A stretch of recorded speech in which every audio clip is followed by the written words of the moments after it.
Magandang gabi po sa inyong lahat mga kayang Starot. Andito na naman tayo. Tayo po ay mag-tarot update po kay Vice President Sara Duterte Carpio. So, ito po ay request po sa lahat ng clients ko dito sa Pilipinas at sa taga-ibang bansa. So, simulan na po natin kasi alam ko marami pong excited sa reading ko na to. So, ito po ay Horseshoe Tarot reading. So, makikita natin ang past, present, at near future. At ang mental at emotional state po ni Sara Duterte. At yung environment card, nag-represent po yan sa incoming influences niya within a year. So, June, simula tayo sa June kasi June na tayo. Mag-count po tayo ng 12 months. So, ang pang-anim na card is advice card at ang panghuli ay ang outcome. So, ito po ang past, present, near future, mental at emotional state ni Sara. At ito po ay environment card, incoming influences. Ito po ay advice card from the universe. At ito po ay ang outcome. So, unahin natin ang past. Present. Oh.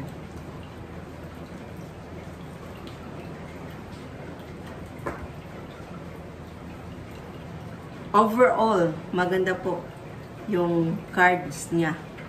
So, lahat ng mga DDE supporters, sasaya kayo nito.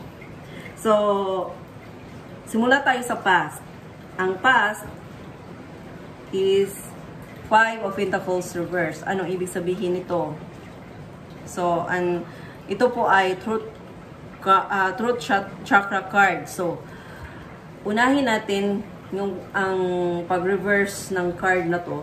Imbis na si Sara ay mawalan ng lahat kung ano po yung nasa kanya ngayon. Power, pamilya, mga tao. Yun po ay hindi nangyari. So, sa past niya, marami po, alam naman natin na marami silang issue sa confidential funds at kung ano-ano pa. So, yung mga tao ay hindi po natinag doon sa mga issue ni Sara Duterte. At ang lalo pong lumakas ang ban ng pamilya nila. Kasi si Sara po, hindi po siya takot kasi ito ay truth chakra card. May katotohanan po siya na alas, kaya hindi po siya takot. So, kahit ano pa ang dinaanan nila, pamilya Duterte, siya ay lakas loob, mas lalong tumapang sa nangyayari sa kanila. Kasi unfair po yung nangyayari sa kanila. But, hindi po siya takot. So, tinanggap niya ang mga nangyayari at tuloy-tuloy po siya. Nag-stand po siya sa ground niya. So, ang present situation is 4 of Swords reverse. So, ano po ito? Imbis na po ay siya ay mag-isolate sa lahat ng mga nangyayari sa kanila, hindi po yun nangyari. Yung mental strength niya lalong lumakas. Nag-join po siya sa mga tao. Lumabas po siya at hindi nagtago. At siya ay lumalaban. Mas lalong lumalaban. Mas lalong nag-stand. Mas lalong tumapang. So, truth chakra pa rin po yung card. So, itong katotohanan na dala-dala niya, kasi si Sara Duterte, nakikita ko sa pagkatao niya, siya po ay hindi impulsive na tao. Pinaplanuhan niya po ang lahat. So, yung paglalabas po ng katotohanan kung ano po yun po ay hindi basta-basta na basta na lang ipalabas niya. May hinihintay po siya na tamang panahon. So, yun po ang hintayin natin. So, ang present card is magsasama po sila sa mental at emotional state na card. So, ito po ay for Eight of Cups at solar plexus chakra. So, ano ibig sabihin? Yung willpower po ni Sara Duterte ay lalong lumakas. Yung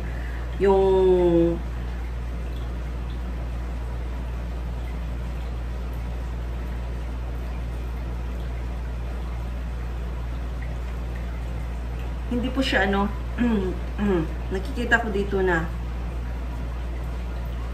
si Sara Duterte ay hindi po siya dramatic na tao. Ano man yung mga nangyayari sa kanila, na hindi niya iniinda yung emosyon. Hindi siya doon nag-focus. Nag-focus po siya sa sa isip niya. Kasi si Sara, isa po siyang rational, logical na tao. So, sa ngayon, yung kadramahan ng iba, hindi po siya naaapektuhan doon. May pinaplano po siya. At yung pinaplano po niya ay guidance po from the universe, na yung tinatahak niya na daan ay binibigyan ng liwanag. So, ito is mountain. So, pagkatapos nito, lakad, nagpatuloy lang siya. Hindi siya nagpa-apekto kasi alam niya na matatapos rin to. So, after dito sa mountain, ando na po yung success. Kasi nakikita ko dito sa environment card na may victory. Victory card. Ito po yung ini-aim niya, yung goal niya, na makukuha niya ang victory card. At ito po ay mangyayari kasi nasa incoming influences po na darating. So, ang incoming influences sa environment card, 12 months po ang range po niya na papasok po ang pangyayaring ito, ang influences na ito. So, may success, overcoming obstacles, victory, determination. So, malapit na po ito. Ito po yung antayin natin. Kasi, ang sinasabi ko na si Sara ay hindi po siya impulsive na tao. Pinaplanuhan niya po ang lahat. May mga hinahawakan siya na yung makapag-open sa lahat ng isip ng tao, hindi lang pinklawan or mga DDS or mga BBM, lahat po magugulat kasi yung hinahawakan niya na alas ay ma-open lahat yung isip ng tao, isip ng lahat ng tao. So, ito po ang antayin natin. Papasok po ito mula June, July, August, September, October, November, December, hanggang May 2026. Ito po yung antayin natin. So, ang advice card po ng universe, si Sara kasi, yung pamilya nila, sila po ang mahilig na, yung tutulong. Kaya, hindi sila sanay na tatanggap ng tulong. Pero ang advice card po ng universe is dapat po si Sara ay tatanggap po ng tulong ng ibang tao para mas magiging madali po ang lahat. Kasi ito po yung kahinaan niya na siya lang po yung gumagalaw, discarding niya, siya lang po. Hindi po niya gustong pakikialaman po siya. Kaya ito po yung weakness niya. Dapat po siyang makinig at tatanggap po ng tulong ng ibang tao para magiging mas madali po ang lahat. Sana po ay yung makarating sa kanya. So ang outcome po na card ito, masaya po to. Reunion. Reunion po ng pamilya. So, ang outcome card is katulad po ng mga incoming influences po na 12 months po mula ngayon. So, hanggang May 2026, either ano siya, yung mag-early siya darating or talaga mag-exact po siya sa ano, hanggang May 2026. Pero sana, ito po, kasi ito po ay isang reunion. Success. Coming home po, may babalik po sa pamilya nila na sila ay magiging masaya. So, dapat ito po ay ipagdasal natin na walang blockages po ang incoming influences po na to. Ito po ay isang outcome. So, dito sa diskarte po ni Sara Duterte, pinag-iisipan niya ang lahat. So, positive po ang hakbang niya ngayon na naaayon po dito sa outcome na to. So, yan lang po. Sa ngayon, overall po, itong mga cards na to is nakikita ko positive po ang outcome po sa mga discarded po ni Sara Duterte. So, i-highlights ko lang po na si Sara ay hindi impulsive na tao. Pinag-iisipan niya ang lahat ng plano niya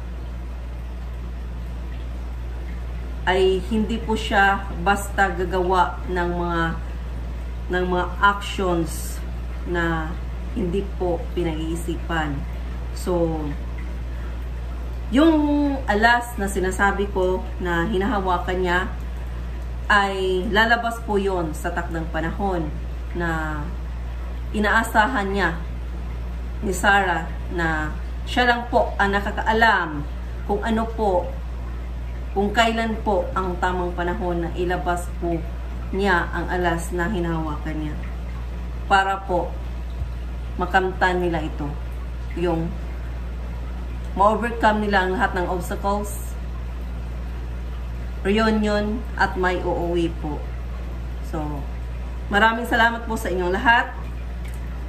At sa susunod na Horseshoe Tarot reading ko, ay request po ito sa lahat po ng mga clients ko kung ano po ang katotohanan kay Amy Marcos.